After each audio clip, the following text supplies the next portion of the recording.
बोलिए भारत माता की। जरा दोनों हाथ खड़े करिए।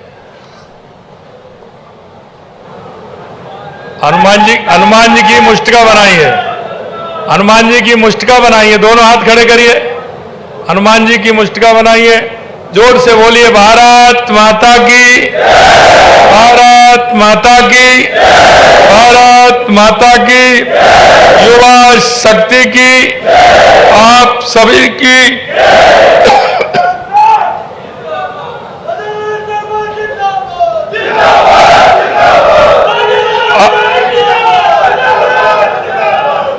आज के इस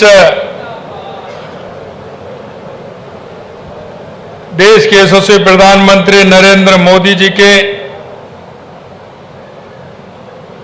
134वें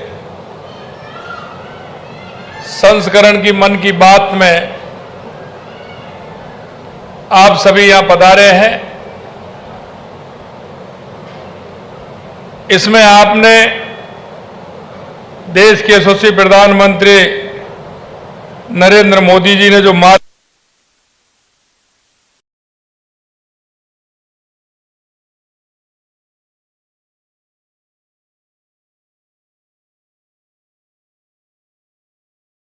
देश के युवाओं को एक संदेश देने का काम किया है।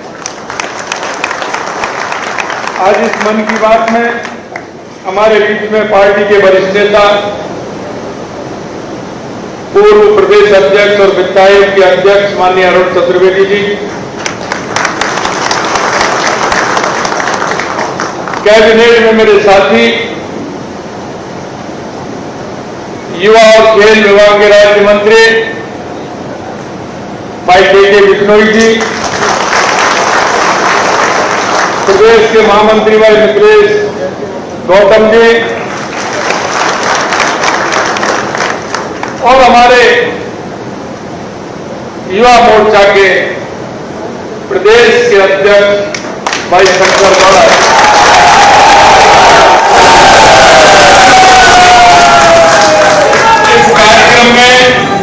इस कार्यक्रम में हमारे बीच में मध्य प्रदेश झांचौड़ विधानसभा की हमारे लोकप्रिय विधायक और वो हमारे यहीं के रहने वाले हैं, ऐसी प्रियंका मीणा जी, एक बार कुर्सी लगाइए। प्रियंका मीणा जी आप ऊपर आते हैं। और इस कार्यक्रम में आए जिले जिले से मेरे सभी युवा साथी,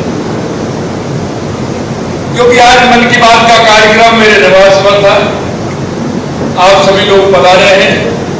सबसे पहले तो मैं सभी युवाओं का मेरे निवास पर आने पर हार्दिक स्वागत करता हूं।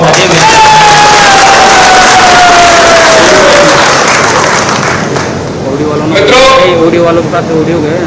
युवा के अंदर एक धड़कन होती है, एक काम करने का जज्बा होता है, उनके सपनों को आगे हम कैसे बढ़ाएं वो सोचने का ये अवसर होता है। मैं आप सभी से मैं कहना चाहता हूं, ये उम्र है जो आपके जीवन की दिशा तय करने वाली है। आपके जीवन में ये वो रस घोलने वाली है जिसको आप सोचेंगे और सोच करके उस पर मेहनत करेंगे तो आप जो सोचते हैं वो हो करके रहेगा। ये मैं आपको विश्वास देता हूं।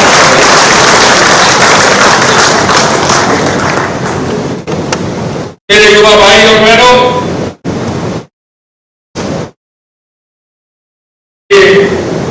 आप युवा मोर्चा के कुछ पदाधिकारी भी हैं, उसकी बनने की इच्छा भी है।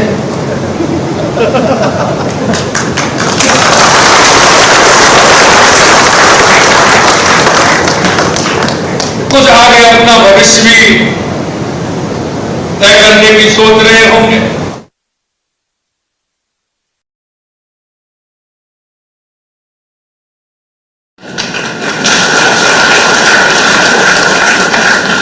और वो मैं इसलिए बताना चाहता हूं कि आज जब मैं युवा को देखता हूं तो युवा के मन में एक कई जिज्ञासा पैदा हो जाती है, स्वाभाविक भी है। परिवार का दबाव, घर की जिम्मेदारी, माता पिता की चिंता, परिवार की चिंता, आने वाले समय में काम करने के लिए अर्थ की चिंता, ये सारे विषय हमारे युवा की इस उम्र में आते ही हैं। और इनको देख करके युवा के मन में कई तरह की विचलितता भी आती है। मेरे मित्रों, मैं आपसे एक ही बात कहना चाहता हूं, क्योंकि आपको सुनना भी पड़ेगा, और सुनना इसलिए पड़ेगा जब आप घर से निकलते हैं तो कई लोग आपके बारे में किस तरह के विचार रखते हैं, किस तरह की बात कहते हैं। आपको यह भी सुनना पड़ेगा कि उनका बेटा तो ये है, ऐसा है, वहां जाता है, वहां करता है, पता नहीं दिन भर कहां रहता है। आपको यह भी बात सुनने को मिलेगी कि पड़ोस के लोग आपके बारे में क्या कहेंगे। आपके लोगों को पहले जिनको कुछ ना कुछ महत्व मिल गया है, वो किसी ना किसी डगर पर आगे निकलने की उनकी कोशिश रही है, वो निकले हैं, वो भी आपके बारे में बात करेंगे, मैं तो ऐसा हो गया, वो तो ऐसा रह गया। कुछ के मन में एक प्रतिस्पर्धा भी लगी होगी। मित्रों, ये आप निश्चित मान लीजिए, आप उस जिज्ञासा के अंदर तो हैं, लेकिन आपके पीछे जो युवा आने वाला है वो आपको देख भी रहे हैं, वो आपका अनुसरण भी करना चाहते हैं। मैं आपसे एक ही बात कहूंगा, मन में दृढ़ इच्छा शक्ति हो, काम करने का भाव हो, जनता के प्रति संवेदनाएं हो, आपको कोई नहीं रोक सकता। मैं ये दावे के साथ,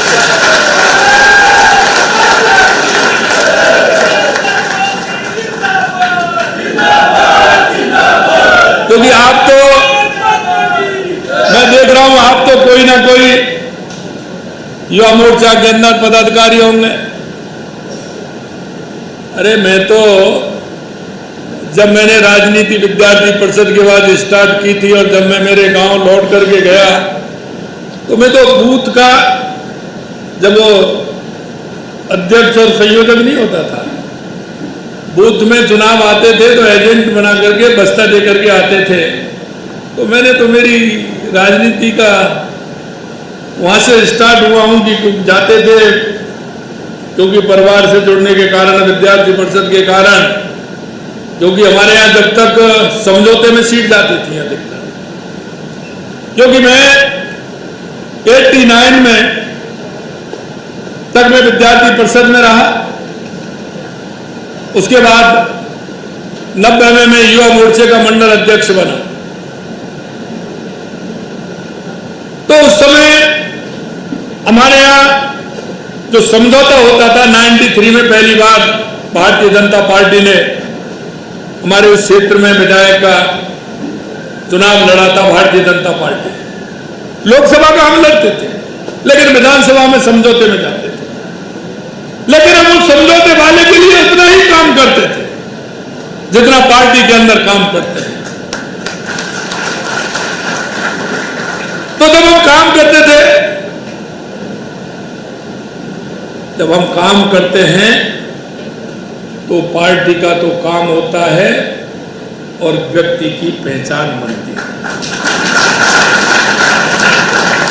और मेरे मन में आज भी तड़प है, वो आज आपके में नहीं रहे, दो बात भी मैं आपसे कहूंगा। और ये जीवन में तड़प आपके मन में रहेगी, और वो तड़प यह है कि मैं सोचता हूं कि जरा उस समय भी थोड़ी और मेहनत कर लेता तो और अच्छा रहता। क्योंकि वो मेरी मेहनत जो मैंने युवा मोर्चा के अंदर एक मंडल अध्यक्ष के रूप में, एक जिला मंत्री के रूप में, जिला उपाध्यक्ष के रूप में, जिला महामंत्री के रूप में और 3 बार जिला अध्यक्ष युवा मोर्चा के रूप में जो मैंने काम किया, उस समय की शक्ति, उस समय की ताकत, उस समय का मिलन, उस तरह लोगों के परिचय, उस तरह गांव-गांव जाने का मौका जो मेरे को मिला था, वो आज भी मैं उससे कह सकता हूं कि जब उस गांव में कोई बात आती है तो मैं वहां कहीं ना कहीं 3-4 लोग नाम याद आते हैं, तुरंत उनको फोन लगा करके पूछ लेता हूं कि भाई क्या है तुम्हारे यहां, क्या परेशानी है, क्या दिक्कत है। या मन के अंदर तड़पन होनी चाहिए कि मैं आज कितने लोगों से मिला, मैं आज कितने लोगों के दुख में सुख में शामिल हुआ, क्योंकि यह उम्र ऐसी होती है तो लोगों का आशीर्वाद भी मिलता है। अगर आप किसी की दुख में और सुख में शामिल होने के लिए चले गए, आपको वो नहीं जानते लेकिन आपने परिचय बताया कि मैं उस गांव का हूं, मैं उस कॉलोनी का हूं, अब मैंने ऐसा सुना था, मैं आपके बीच में आया हूं और मेरे को ये अच्छा लगा, तो वो लोग 4 जगह आपकी प्रशंसा करेंगे, 4 जगह बताएंगे कि वो व्यक्ति मेरे पास आया था। जब हमने राजनीतिक स्थिति चुनी है तो हमें उसी हिसाब से काम करना होगा। और कहते हैं ना, भगवान कृष्ण ने कहा है, मैं तो ब्रज से आता हूं, जो कर्म करता है ना वो करतार को भी हरा देता है,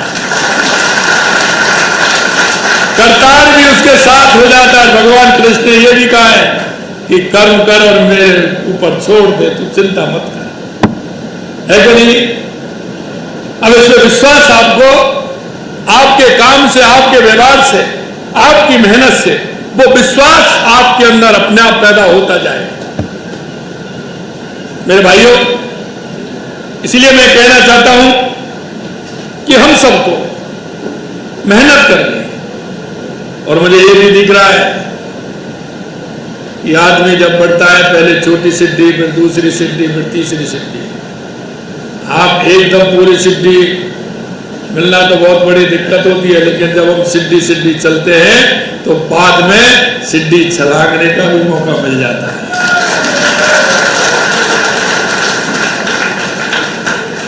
और आपकी सिद्धि आने वाली है कुछ महीनों के बाद, आने वाली कि नहीं आने वाली है? आने वाली है कि नहीं आने वाली है? आने वाले समय में पंचायतों के, निकायों के चुनाव आ रहे हैं।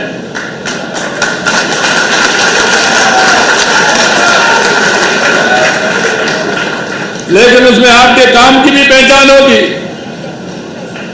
सिर्फ शकल की पहचान नहीं होगी भैया, हम समझ रहे हो ना? उसमें आपके काम की भी पहचान होगी, आपके अंदर वो विश्वास होना चाहिए। लोग आगे से कहें कि इसके मन में काम करने की तड़पन है, ये युवा है, ये आना चाहता है, तो वैसे ही आपका काम आधा हो जाता है। मैं सिर्फ आपको एक ही विश्वास दिला सकता हूं मेरे भाई और बहनों, जिस दिन से हमारी सरकार आई है, 15 दिसंबर 2023 को हमने शपथ ली थी, उसी दिन से जो युवाओं की तड़पन है उसके लिए हमने काम किया है। हम चाहते हैं, क्योंकि हम राष्ट्र प्रथम वाले लोग हैं, कि पहले राष्ट्र, उसके बाद पार्टी और अपना व्यक्तिगत तीसरे नंबर पर आता है। और जब हम ये सोचते हैं तो हमें कई बातों पर विचार करना पड़ेगा, हमें सोचना पड़ेगा। मेरे युवा साथियों, मैं आपसे कहना चाहता हूं, हम नहीं सोचेंगे तो कौन सोचेगा? युवा का पहला है, आपने देखा आजादी की लड़ाई में, चाहे भगत सिंह हो, चंद्रशेखर आजाद हो, उन्होंने कितनी उम्र में राष्ट्र के प्रति समर्पित होकर के इस देश को स्वतंत्र दिलाने का काम किया था। हमें युवाओं को भी पढ़ना चाहिए, हमें राम प्रसाद बिस्मिल को पढ़ना चाहिए, चंद्रशेखर आजाद को पढ़ना चाहिए, भगत सिंह जी को पढ़ना चाहिए। ऐसे हमारे जो जिन्होंने आजादी की लड़ाई के लिए जितना काम किया, उनको भी हमें कभी कभी पढ़ना चाहिए। एक आपका अध्ययन आवश्यक है। अध्ययन से हमें एक मार्ग प्रशस्त होता है, अध्ययन से हमें बोलने के लिए मटेरियल भी मिलता है, अध्ययन से हमें अनुभूति भी होती है। क्योंकि व्यक्ति को अनुभूति 3 प्रकार से होती है। वो 3 प्रकार से जो अनुभूति होती है वो हमें भी ध्यान रखना है। अनुभूति होती है, एक देखने से, किसी को देखते हैं, एक सुनने से कि हम किसी के द्वारा कुछ सुनते हैं, और एक होती है पढ़ने से। अगर हम किसी के बारे में पढ़ते हैं तो हमें उसके बारे में अनुभूति होती है, देखते हैं तो होती है, और सुनते हैं तो होती है। हमें सुनना भी है, हमें पढ़ना भी है, हमें देखना भी है, और हमने देखना क्या है ये आपको तय करना है।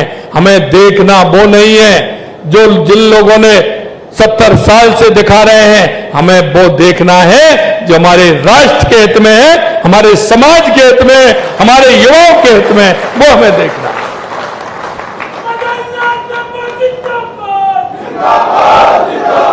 आप देख सकते हैं लगातार हमारी सरकार ने आज एक रोड मैप बनाया। उस रोड मैप में देखा कि राजस्थान के लिए क्या क्या आवश्यक है, राजस्थान के लिए क्या करना चाहिए, राजस्थान में क्या होना चाहिए, हमारा राजस्थान कैसे आगे बढ़ सकता है। इसलिए आपने देखा पहला काम हमने हमारे पानी का किया, पूरे राजस्थान के अंदर किया।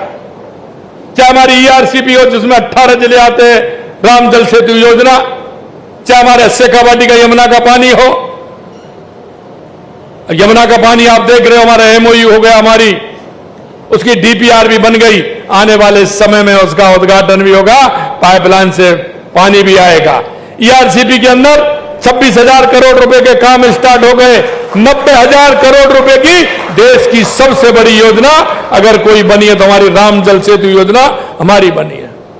नर्मदा का अगर हम बात करें तो बाड़मेर जैसलमेर के अंदर, बाड़मेर और जालौर के अंदर उसके रिजर्वायर बनाए जा रहे हैं जिससे हमारे उन जिलों को पानी मिले। अगर हम हनुमानगढ़, बीकानेर, गंगानगर, जोधपुर, जैसलमेर, बाड़मेर, नागौर की अगर हम बात करें तो आपने देखा होगा हमारी इंदिरा गांधी नहर और गंग नहर का काम 100 साल के अंदर पहली बार हमने पैसा दिया है और उसको ठीक करा करके ज्यादा से ज्यादा पानी हमारे जिलों को कैसे मिले इसकी हमने व्यवस्था की है। देवास स्कीम के माध्यम से उदयपुर, भीलवाड़ा, राजसमंद के लिए पानी कैसा आए, चित्तौड़ के लिए कैसे आए, उसके लिए 10,000 करोड़ रुपए के काम हमारे प्रारंभ हो गए जिससे कि उसका पानी हमें मिल सके। ब्राह्मणी नदी से हमारा बीसलपुर में पानी आएगा तो हमारे अजमेर को, हमारे ब्यावर को, हमारे नागौर को पानी कैसे मिले इसके लिए हमने व्यवस्था की है। माही डैम के माध्यम से डूंगरपुर, बांसवाड़ा को पानी कैसे मिले, उसकी तंत्र कैसे विकसित हो, उसके लिए हमने काम किया है। हम राजस्थान, पूरे राजस्थान के अंदर पानी के लिए काम कर रहे हैं, और जब हम पानी के लिए काम कर रहे हैं तो ईश्वर भी हमारा साथ दे रहा है कि नहीं दे रहा है। लगातार 2 साल से हमारे पूरे बांध भर रहे हैं। दूसरा काम हमारा बिजली का, मैं आपसे भी पूछना चाहता हूं। हमने कहा कि 2027 तक किसान को दिन में बिजली देंगे, पूरी बिजली देंगे, और ये 2026 चल रहा है। 26 जिलों में दिन में बिजली देने का काम हम कर रहे हैं। हमने कहा 2027 में किसान को भी पूरी, उद्योग को भी पूरी, उपभोक्ता को भी पूरी बिजली मिलेगी। और आप कहीं कोई आंधी आ जाती है, कोई दिक्कत, लोकल दिक्कत हो जाएगी, वो तो कह नहीं सकता, लेकिन सभी जिलों में पूरी तरह से बिजली मिल रही है, ये आप सभी ने देखा भी होगा। हम वो नहीं है जो सिर्फ वायदे करें। कांग्रेस ने दशकों तक कभी यमुना का पानी लाने की बात करते थे, कभी ईआरसीबी की बात करते थे, कभी नर्मदा की बात करते, कभी उसकी बात करते थे। नर्मदा में तो उनका कोई नहीं है। 2003 में माननीय हमारे प्रधानमंत्री जब हम मुख्यमंत्री थे, राजस्थान से किसी ने डिमांड नहीं की थी, उन्होंने आगे चल करके नर्मदा का पानी हमारे राजस्थान को दिया था। मैं उनको बहुत बहुत धन्यवाद और साधुवाद देना चाहता हूं। मित्रों, ऐसा नहीं है, हम उसके लिए भी काम कर रहे हैं। तीसरा हमारे युवाओं का सवाल था। युवाओं को आपने देखा, हमने 9 लाख करोड़ रुपए के एमओयू किए, 35 लाख करोड़ के, और 9 लाख करोड़ के जमीन पर उतर गए। छोटे छोटे उद्योगों के लिए हमने युवाओं को युवा नीति बनाई है। हमने वायदा किया था 4 लाख सरकारी नौकरी देंगे, 6 लाख प्राइवेट में जॉब देंगे, और आपने देखा है कि लगातार हम 1,25,000 नियुक्ति पत्र हमारी सरकार ने दिए। 1,25,000, 1,35,000 हमारे प्रक्रियाधीन चल रहे हैं। 1.25 लाख का मैंने 12 जनवरी स्वामी विवेकानंद जी की जयंती को 1,25,000 का हमने कैलेंडर निकाल दिया, और आप देख रहे हैं उसमें आरएएस के पेपर तो अभी डेट निकल गई, उनको भी काम पूरा हो रहा है, वो भी कर रहे हैं। आने वाले अगले महीने में हम कुछ नियुक्ति पत्र भी देने वाले हैं। आपने देखा है कि पेपर लीक की किस तरह की स्थिति थी। लगभग 400 से ज्यादा लोग जेलों के अंदर हैं। हमने कहा था कि यह सहन नहीं होगा राजस्थान में। ऐसे लोगों को माफ भी नहीं किया जाएगा जिन्होंने युवाओं के आंखों में खून के आंसू दिए हैं। उनको किसी कीमत पर नहीं छोड़ा जाएगा। और लगातार आप देख रहे हैं पिछली सरकार के रोज नए नए कारनामे निकल रहे हैं जिन पर हम कार्रवाई कर रहे हैं और ऐसे लोगों को जेल के अंदर डालने का काम हमारी सरकार कर रही है। 350 से ज्यादा पेपर हुए हैं। एक भी पेपर लीक हुआ है क्या? एक भी पेपर लीक हुआ है कि 350 से अधिक पेपर हो गए? कांग्रेसी कहते हैं हो जा बहनामोशी। कहीं कोई कुछ नहीं होता है, प्राइवेट के कोई और होता है, कुछ में तो होता है। अरे साहब ये तो ऐसा हो रहा है। अरे भाई तुम्हारे गलेबान में झांक के देखो, तुमने युवाओं को कितना परेशान किया था। मैं युवाओं आपको विश्वास दिलाता हूं और आपके माध्यम से मैं कहना चाहता हूं, आप गांव गांव जाइए, युवाओं को विश्वास दिलाइए। जो हमने कहा है वो हम करके दिखाएंगे। कोई दुनिया की ताकत नहीं रोक सकती।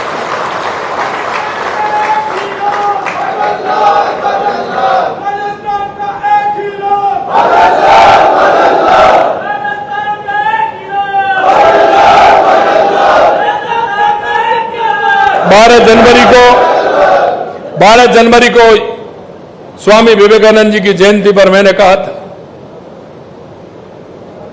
युवा नीति भी मैं लेकर के आए। हम युवा नीति लेकर के आए। इस युवा नीति में स्पष्टता है कि जो मेरा युवा है, बड़ी बड़ी फैक्ट्री आई हैं, उन बड़ी बड़ी फैक्ट्रियों में माननीय हमारे प्रदेश अध्यक्ष जी आ रहे हैं, पधारिए।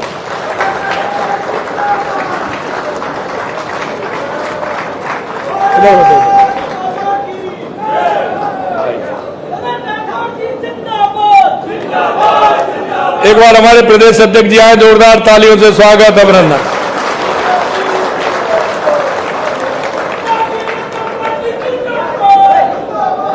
मेरे भाइयों, मैं आपसे इतना ही कहूंगा कि हम चाहते हैं कि हमारे राजस्थान का युवा भटके नहीं, कहीं दूसरी जगह जाए नहीं। हम चाहते हैं हमारे राजस्थान के युवा को हमारे गांव में, हमारे कस्बे में, हमारे राजस्थान के जिले में उसको रोजगार के अवसर उपलब्ध हो। इसलिए आपने देखा होगा, हमने ग्राम विकास यात्राएं भी की और ग्राम और बाढ़, विकसित बाढ़ बनाने के लिए लगातार काम हो रहा है। और उसका काम हो रहा है कि हमने कहा कि गांव में जो हमारी पैदावार होती है, क्योंकि हम उसको, जो हमारी पैदावार होती है, प्रोसेसिंग यूनिट के माध्यम से जोड़ना चाहते हैं। हम उसको सहकारिता के माध्यम से जोड़ना चाहते हैं, हम डेयरी के माध्यम से जोड़ना चाहते हैं, हम अपने कारोबार के काम से उसको जोड़ना चाहते हैं। आप सभी जानते हैं हमारे हर जिले में अलग अलग काम है। राजस्थान पोटेंशियल बहुत प्रदेश है, ऐसा कोई दूसरा प्रदेश नहीं है। मैं आपसे यही कहूंगा, कोई भी क्षेत्र हो, कैसा भी क्षेत्र हो मेरे युवा साथियों, हम उसमें हमें काम करना है, हमारे युवाओं को रोजगार उपलब्ध कराना है। आज मैं देखता हूं कि हमारा युवा 40,000 के लिए, 50,000 के लिए कहीं दूसरी जगह जाता है, उसमें से वो युवा अपना परिवार भी नहीं पाल सकता। वो युवा आधा पैसा वहां खर्च कर देता है, पिताजी माताजी को कुछ दे नहीं पाता है, शादी हो जाती है तो और उसका खर्चा बढ़ जाता है। हम चाहते हैं अगर हमारे युवा को वहां 50, 60, 70 हजार रुपए मिलते होंगे और घर पर उसको 40 और 50 हजार मिल जाएंगे तो माता पिता की सेवा भी करेगा, घर के काम भी देखेगा और यहां ही उसको रोजगार सृजित होने का काम होगा। इसलिए हमने कहा कि सहकारिता के अंदर कांग्रेस के लोगों ने कभी सदस्यता नहीं की। वो नहीं चाहते थे कि युवा को रोजगार मिले। चाहे आप देख सकते हो गुजरात हो, महाराष्ट्र हो, वहां का युवा डेयरी से, सहकारिता से, प्रोसेसिंग यूनिट से, कोल्ड चेन से, वहां के गोदाम से जुड़ा हुआ है, उसको अवसर वहीं मिल रहा है और वो वहीं काम करता है। अरे राजस्थान में तो इतना पोटेंशियल है कि यहाँ 85 प्रकार के तो मिनरल निकलते हैं, 85 प्रकार। अरे राजस्थान में क्या नहीं है, यहां लोहे से लेकर के सोना तक निकलता है राजस्थान के अंदर। और फिर भी मेरा युवा बाहर जाए, मित्रों हम चाहते हैं कि वो हमारा युवा यही काम करे, माता पिता की सेवा करे, अपने परिवार के साथ रहे और उसकी आजीविका यही उसको मिले। इस तरह की नीति बना करके हम उसे यही काम देना चाहते हैं, ये हम काम कर रहे हैं। और इसलिए युवा नीति में हमने रखा है कि मेरे युवाओं को वो अपनी रिपोर्ट बना करके देगा, प्रोजेक्ट रिपोर्ट जब वो बना करके देगा तो हम 50 लाख से लेकर के 1 करोड़ रुपए तक का लोन बिना ब्याज के हम युवाओं को देंगे। हम जानते हैं युवा की स्थिति। मेरा 22 साल, 25 साल, 26 साल का युवा जब किसी से बात करेगा, माता पिताजी से भी बात करेगा कि मेरे को 10 लाख 20 लाख रुपए चाहिए, मैं ये काम डालने वाला हूं, तो 4 बार तो पिताजी माताजी भी सोचेंगे। सोचना उनका जरूरी है, छोटे भाई भी हैं, बहन भी हैं, परिवार में और भी हैं, शादी ब्याह भी करने, काम करने, वो भी सोचेंगे। अगर पड़ोस में किसी नजदीकी से मांगेंगे, रिश्तेदार मांगेंगे, तो वो भी कहेगा कि देखता हूं, सोचता हूं। अरे ये 25 साल का युवा है, पता नहीं क्या करेगा क्या नहीं करेगा, ये भरोसा भी नहीं करता है। यही है ना, वो भी 4 बार सोचता है, मैं दूं या नहीं दूं, कैसे करूं। आपका खास है, वो खास बनता है, लेकिन जब पैसे की बात करते हैं तो वो भी जो मोड़ लेता है। मोड़ता है कि नहीं मोड़ता, बताइए, वो भी वो कर लेता है। अरे हमने कहा कि चिंता मत करिए, हमारे प्रधानमंत्री जी कहते हैं कि हमारे युवाओं की गारंटी मैं दूंगा। इसलिए उसमें हमने कहा है कि 50 लाख से लेकर के 1 करोड़ रुपए तक का लोन बिना ब्याज का हमारे युवाओं को देंगे। और मैं आपसे भी कहना चाहता हूं, चाहे हमारा एग्रीकल्चर का क्षेत्र हो, माइनिंग का क्षेत्र हो, सहकारिता का क्षेत्र हो, डेयरी का क्षेत्र हो, क्योंकि हम उसमें काम कर रहे हैं। हमने देखा कि हमारे राजस्थान में सबसे ज्यादा दुग्ध उत्पादन होता है, लेकिन उसकी प्रोसेसिंग सिर्फ 45 लाख लीटर की है। वो भी हमने की है, पहले 34 की थी, या 45, हमने 2 साल में बढ़ा के 45 लाख की है। क्या इसको हम 65 लाख नहीं कर सकते, 80 लाख नहीं कर सकते? हमने उसके लिए काम किया है। जहां हमारे डेयरी के संयंत्र थे, उनको जो 50,000 का था उसको 1 लाख का किया, 1 लाख का था उसको 1.5 लाख का किया, 1.5 लाख का उसको 2.5 लाख का किया। अरे मन लगेंगे तो हमारे लोग हैं। हमने 2000 सेंटर उसके खोले, कलेक्शन की आवश्यकता होगी तो उनको और बढ़ाएंगे कि अगर दूध कलेक्शन वहां से करेंगे और डेयरी पर पहुंचाएंगे तो वहां भी तो आदमी चाहिए ना, लाने का, ले जाने का, करने का। मेरे कितने लोगों को रोजगार मिलेगा, तो वो भी हम कर रहे हैं।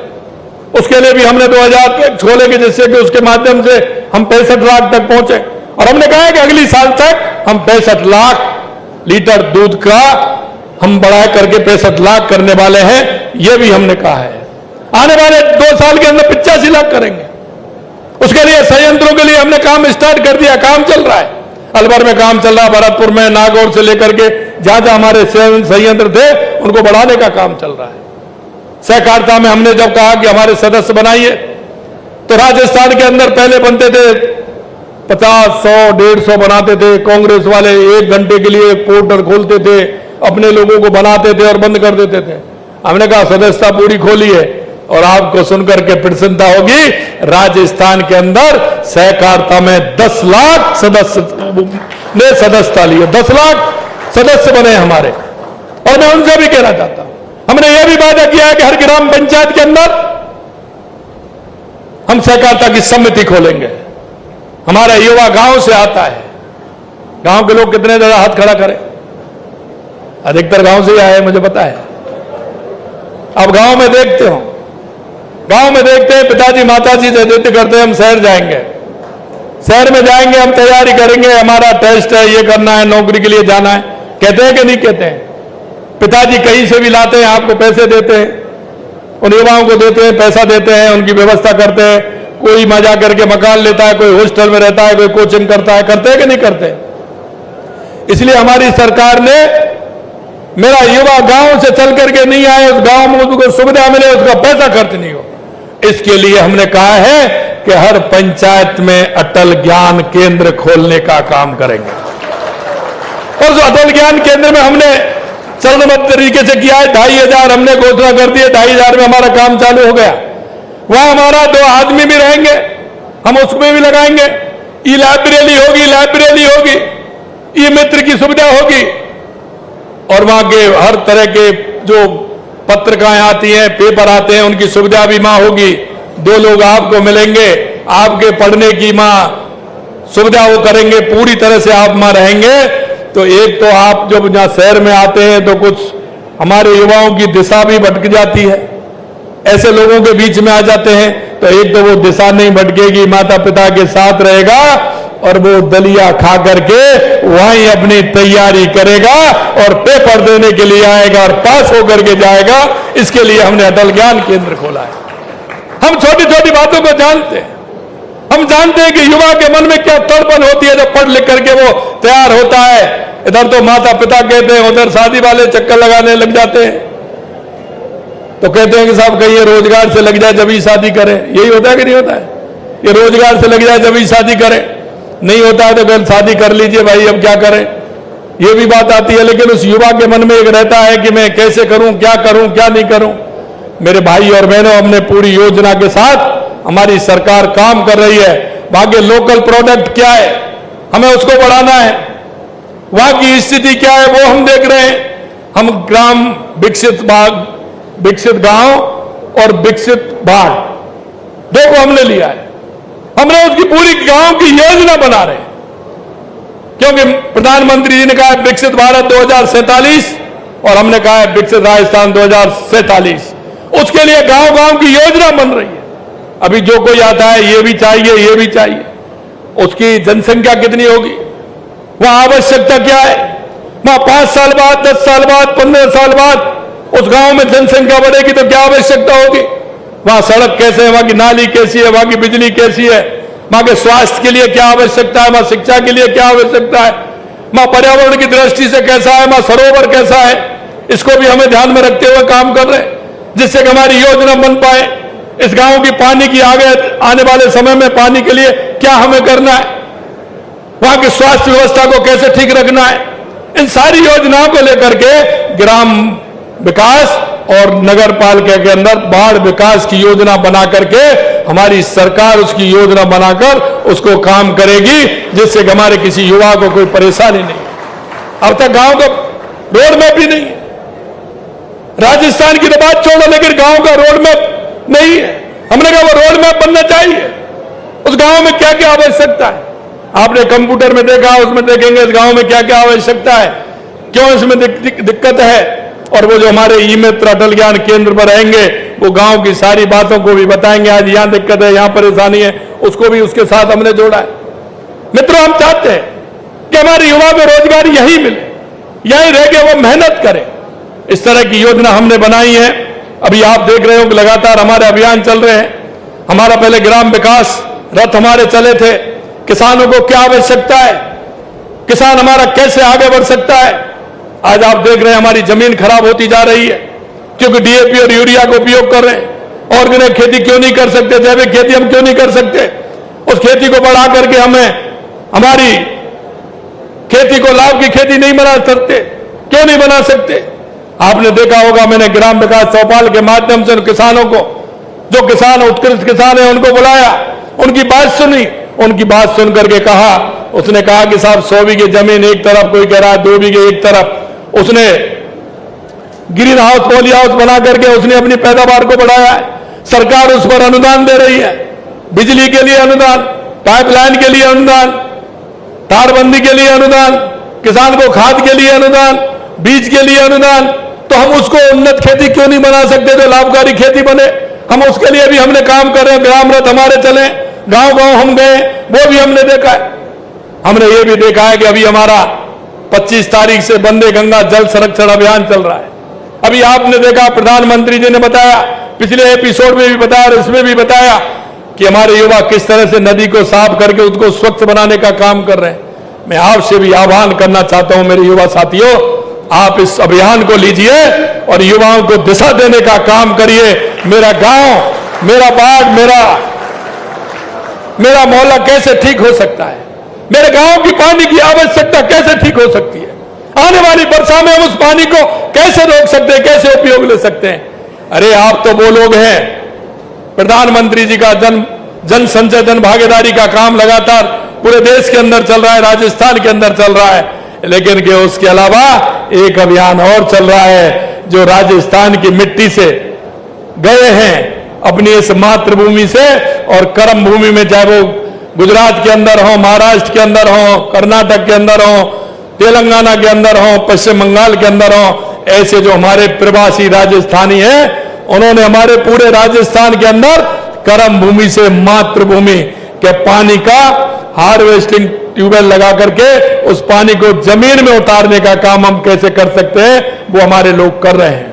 मैं आपसे भी आह्वान करना चाहता हूं, ऐसे पानी को जो बरसात के समय बह जाता है किसी उसके माध्यम से वो गांव के एक तालाब में जाता है, तालाब से धीरे धीरे निकल के किसी नदी में जाता है, नदी से समुद्र में पहुंच जाता है। अरे हम तो पश्चिमी राजस्थान में तो आपने देखा है कि हम डिग्गी बना करके उस पानी का उपयोग कैसे करते हैं, घर में टांका बना करके उसका पानी का उपयोग कैसे करते हैं, साल भर पीते हैं।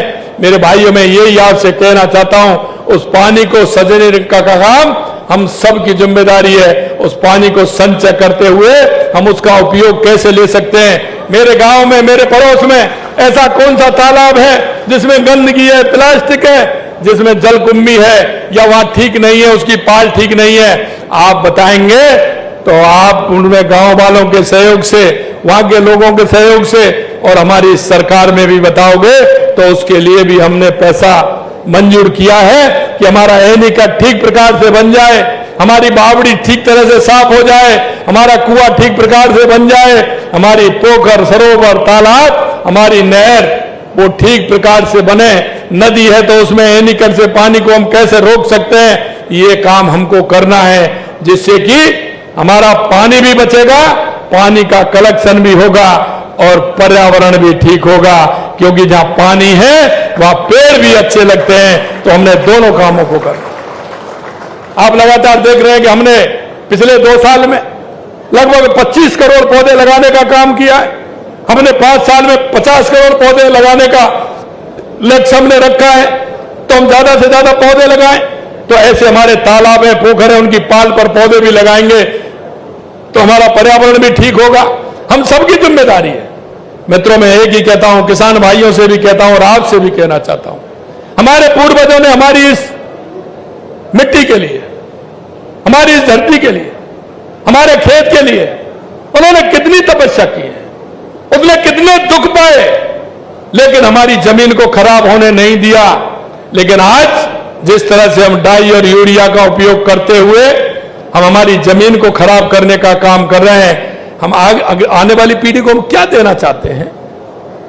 उन्होंने हमको सब कुछ दिया है, हम थोड़े से लाभ के लिए, और वो लाभ भी ऐसा नहीं है।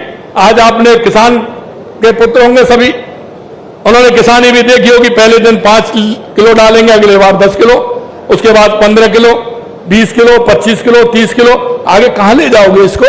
सीमा है क्या? अरे हम ऑर्गेनाइज खेती करें, उसको ठीक प्रकार से करें, गाय का गोबर, हरा खाद, उनका उपयोग करेंगे तो हमारी मिट्टी भी सही रहेगी, खेत भी सही रहेगा, पैदावार भी ज्यादा होगी। मैं आज के माध्यम से आपसे इन्हीं सारी बातों को मैं कहना चाहता हूं। मैंने कुछ आपको बताया है। हमने 4 लाख युवाओं को कौशल प्रशिक्षण दिया है, 436 रोजगार सहायता शिविर हमने लगाए हैं, 6% ब्याज पुनर्वन हेतु ऋण सीमा बढ़ा करके 2 करोड़ रुपए युवा उद्यमी प्रोत्साहन में हमने किया है, 248 करोड़ रुपए ऋण भी स्वीकृत किए हैं। स्टार्टअप में हम काम कर रहे हैं। लगातार हमारी सरकार युवाओं को लेकर के कि हमारे युवाओं के सपने कैसे पूरे हो सकते हैं, लगातार हमारी सरकार काम कर रही है। मैं अंत में आपसे इतना कहना चाहूंगा, मेरे युवा साथियों, इस राजस्थान की और देश की तकदीर बदलना आपका काम है। आने वाली ये युवा साथियों, आने वाला भविष्य मेरे युवाओं के हाथों में है। हमें राजस्थान को कैसे मजबूत बनाना है, हमें राजस्थान को कैसे आगे बढ़ाना है।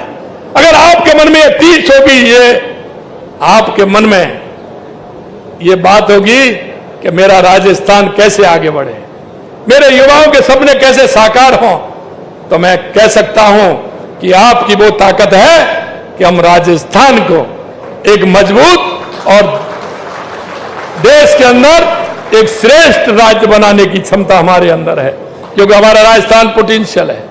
जैसा मैंने कहा, या कुछ भी देख लीजिए, मैंने कहा मिनरल 85 प्रकार के हैं, तो यहां का धार्मिक सर्किट आप देखेंगे तो ऐसा कहीं नहीं मिलेगा। बड़े बड़े किले, बड़े बड़े महल, हमारी शेखावाटी की और हमारी हवेलियां, हमारे अभ्यारण्य, हमारी बर्ड सेंचुरी, और हमारे अगर कहें तो धार्मिक पर्यटन कहें तो हम यहां से अच्छा और कोई हो नहीं सकता। चाहे हमारे खाटू श्याम जी हो, सालासर जी हो, शाकंभरी माता हो, करणी माता हो, तनोट माता हो, चाहे हमारे ब्रह्मा जी हो, चाहे हमारे श्रीनाथ जी हो, सामरिया सेठ हो, द्वारकाधीश हो, त्रिपुरा सुंदरी हो, और आप देख रहे हैं चाहे हमारे मेहंदीपुर बालाजी हो, चाहे गिरिराज जी हो। रणथंभ मोड़ जाओगे तो गणेश जी मिलेंगे, गणेश जी मिलेंगे, मिलेंगे कि नहीं मिलेंगे? रणथंभ मोड़ जाएंगे तो गणेश जी मिलेंगे। मैं आपसे यही कहना चाहता हूं, राजस्थान के अंदर हम किसी भी क्षेत्र में काम करें, बहुत बड़ी संभावना को हम आगे बढ़ाने का काम करेंगे। मेरी युवा साथियों, आज आपसे मिलने का अवसर मिला है, आज इस मन की बात में आप सब पधारे हैं। एक बात कहूंगा,